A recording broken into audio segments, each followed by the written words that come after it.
হাসিনা ঠিক যেই ব্যবস্থার মাধ্যমে পুলিশ দিয়ে কারফিউ জারি করে নিজের দেশের নাগরিককে গুম করত, খুন করত, প্রত্যেকটা ব্যবস্থাকে রাজনীতিকরণ করা হয়েছিল, বিচার ব্যবস্থাকে রাজনীতিকরণ করা হয়েছিল, প্রশাসনকে রাজনীতিকরণ করা হয়েছিল এবং প্রত্যেকটা প্রতিষ্ঠানকে ধ্বংসের মুখে ফেলা হয়েছিল, যেখানে কেউ কারো অ্যাকাউন্টেবিলিটি নিশ্চিত করতে পারবে না। ঠিক সেই একই ব্যবস্থা অটুট রেখে শেখ হাসিনার জায়গায় আরেকজন মানুষ এসে বসবে, সেটা অভ্যুত্থানের আকাঙ্ক্ষা ছিল না।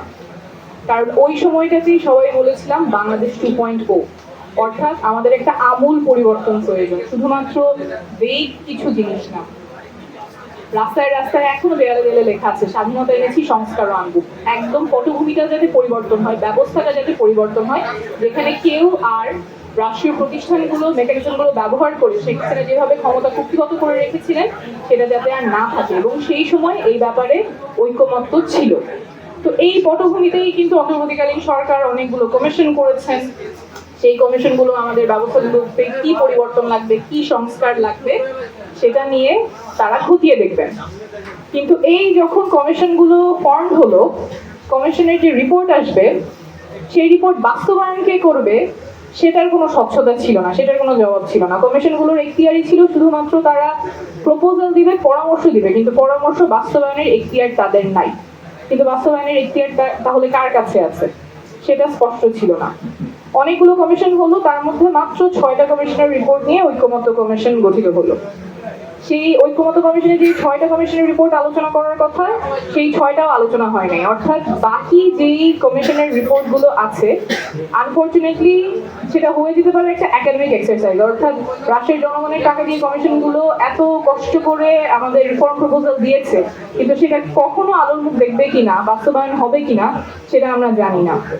এবং যেটার পেছনে এত শ্রম দেওয়া হলো, ঐকমত্য কমিশনে সবগুলো পলিটিক্যাল পার্টি একসাথে বসে একটা জায়গায় আসলেন, সেটারও বাস্তবায়ন কিভাবে হবে সেই পথ সুস্পষ্ট না করেই সাইনিং সেরেমনি হয়ে গেছে।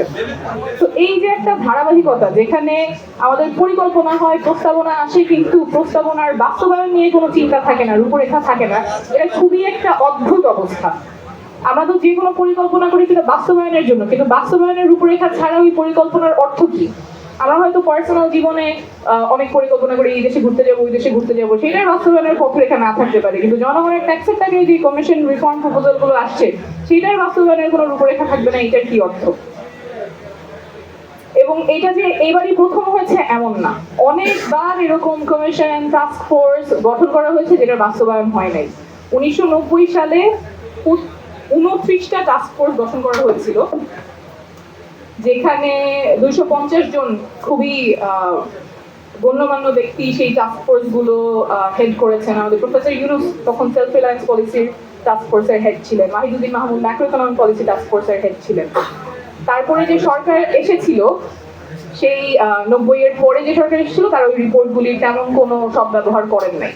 আমরা কি সামনেও এই একই অবস্থা দেখতে যাচ্ছি কিনা সেই সংখ্যাটা কিন্তু থাকে, কারণ আমরা এখনো জানি না যে সংস্কার কমিশনের রিপোর্টগুলো আসছে, যা ঐকমত্য কমিশনে আলোচনা হয় নাই, সেটার বাস্তবায়নের রূপরেখা কি।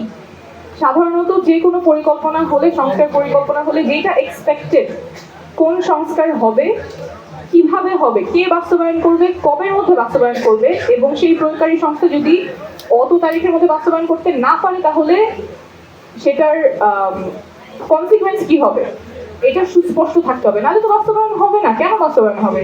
যেই বডিগুলি অলরেডি আছে তাদের জন্য সংস্কার করা তো একটা অ্যাডিশনাল বার্ডেন। তার মধ্যে যদি পাথওয়ে স্পেসিফাইড না থাকে, তাহলে তো সেটা বাস্তবায়নের কোনো আশা নাই, এবং এটা আমরা বারবার হতে দেখেছি।